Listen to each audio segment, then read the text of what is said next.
नमस्कार sir, Ram Ram sir. आज आपके वास्ते एक और वीडियो लेके आए हम। मैं हूं मुसराम ढाका, आप देख रहे हो PRD 1 राजस्थान।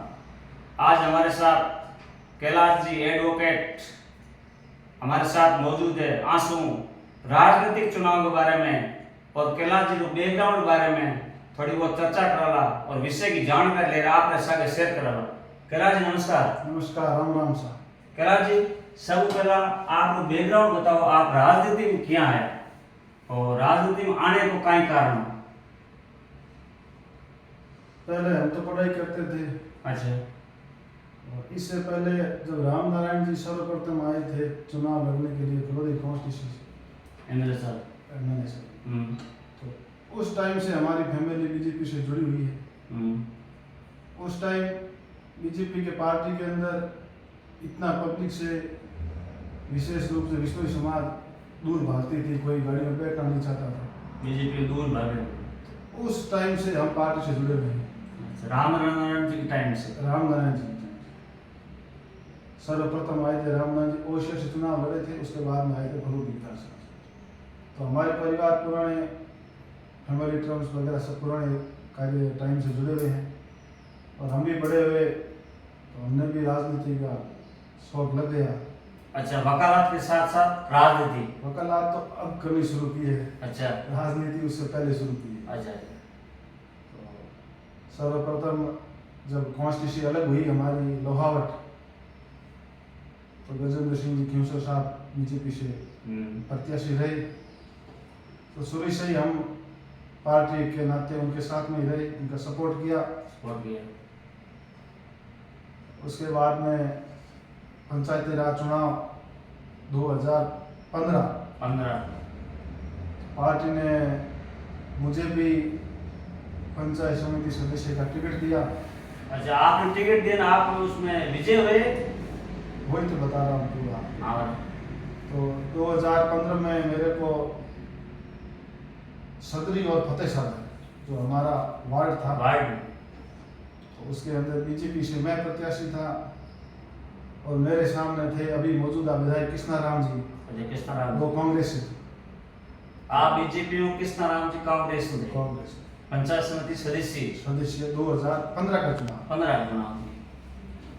तो उस चुनाव के अंदर हमने बड़ा दमखम के साथ चुनाव लड़ा और हमारी स्थिति बहुत अच्छी स्थिति थी।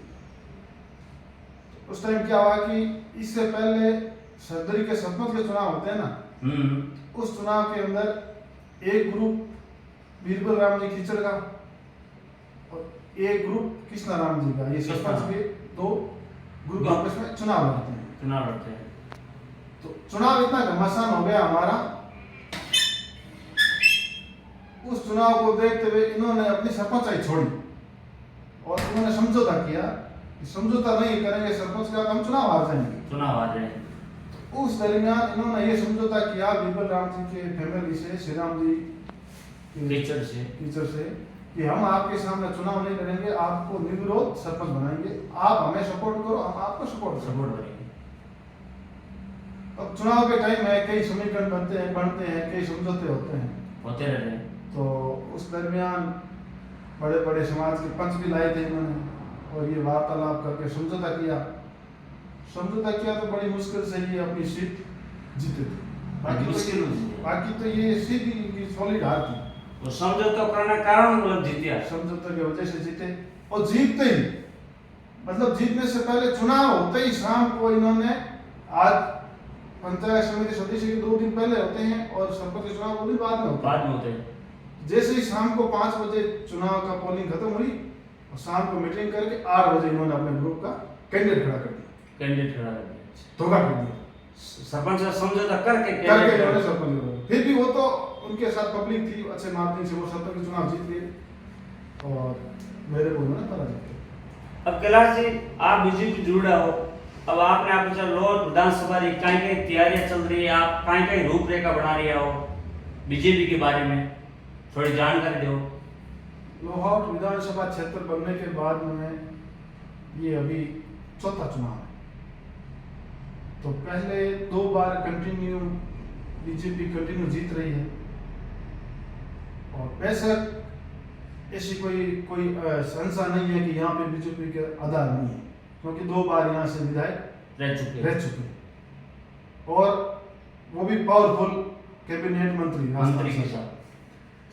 काम भी उन्होंने कोई कसर नहीं रखी।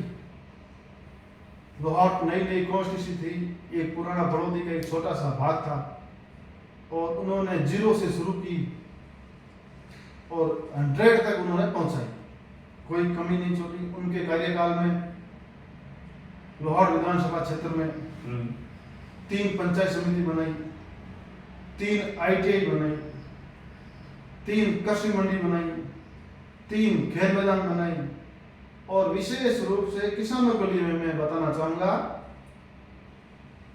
उनके 2 कार्यकाल 10 साल के अंदर उन्होंने 140 3311 KVA के GSS और 220 और 110 में कम से कम 6-7 GSS बनवाए। उस टाइम हमें मंत्री जी कह रहे थे कि जहां जस्टिफाई नहीं, मतलब नो लोड, तो यार यहाँ तो 1 फीटर का ही लोड नहीं है और GSS कैसे बनाएंगे। फिर भी ग्रामीण से जाते किसान, कैसा आप हमारी बिजली घर बना दो, तो क्या भाई ले जाओ।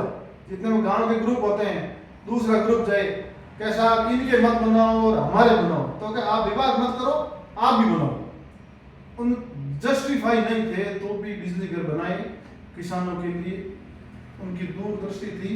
आज वो सब GSS ओवरलोड चल रहे, मतलब कि 5 साल के कार्यकाल में इतना एग्रीकल्चर के ट्यूबवेल हो गए हैं कि सब GSS ओवरलोड चल रही है। उनकी बदौलत ही आज किसान अपने खेतों को पानी पिला रहे हैं, फसल ले रहे हैं। बाकी वो यदि GSS नहीं करवाते तो आज किसानों के बहुत बुरे हालात होते लाहौर। अब कैलाश जी, एक बात आपने पूछना चाहा कि राजस्थान सरकार ने वोटर्स तक पहुंचने के लिए कई कार्ड वितरित किए और फ्री मोबाइल देकर सरकार मतलब राजस्थान में क्या संदेश देना चाहती है? अब ये तो डूबती हुई नैया है। अच्छा, अब जब कोई पानी में डूबता है तो वो हाथ पांव मारता है। तो अब सरकार 5 साल तो सरकार को कुछ नहीं दिखाई दिया। अब जो ही चुनावी साल है और चुनाव तो अभी 1 महीने 1.5 महीने बाद चुनाव है, तो अब ऐसे तो हमारी पार नहीं पड़ेगी, हम तो डूब रहे हैं, तो क्या पता कुछ बांटे। अब फ्री में मोबाइल शुरू किया है, या फ्री में कहते हैं कि 1 किलो नमक, 1 किलो तेल, 1 किलो मिर्च, 1 किलो दाल। अब 1 किलो नमक से वो वोटर्स को खरीदना चाहता, और माननीय मुख्यमंत्री महोदय जी ये कह रहे हैं कि आपने हमारा नमक खाया है, आप नमक हराम मत करना।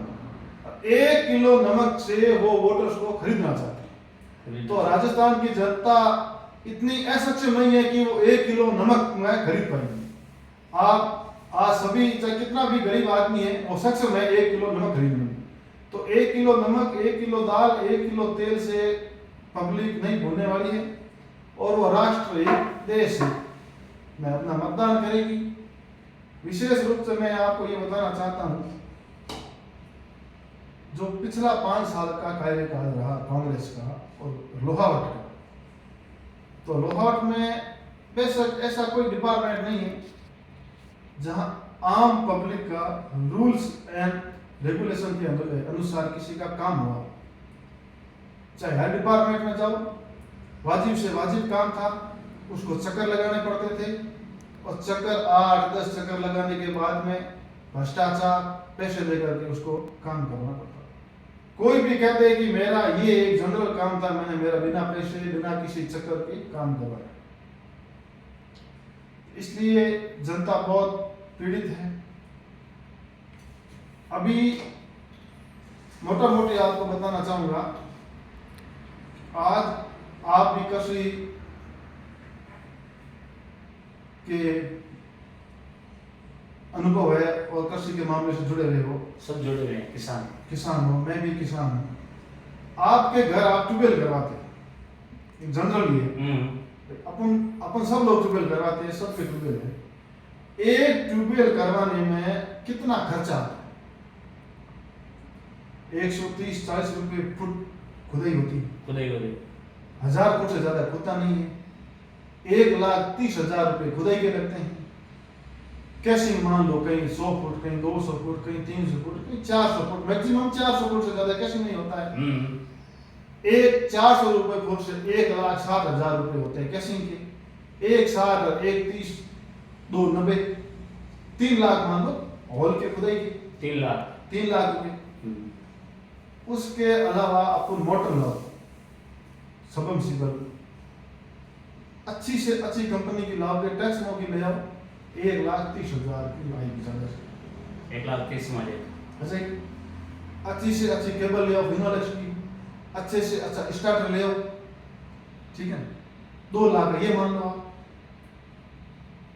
मोटा मोटी आपके एक ट्यूबवेल 7 लाख रुपए में अच्छी से अच्छी ब्रांडेड कंपनी का क्या हो जाएगा, तैयार हो जाएगा। नमस्कार, अगली बार हम एक और नया वीडियो लेकर आपके साथ हाजिर होंगे, तब तक के लिए नमस्कार, धन्यवाद।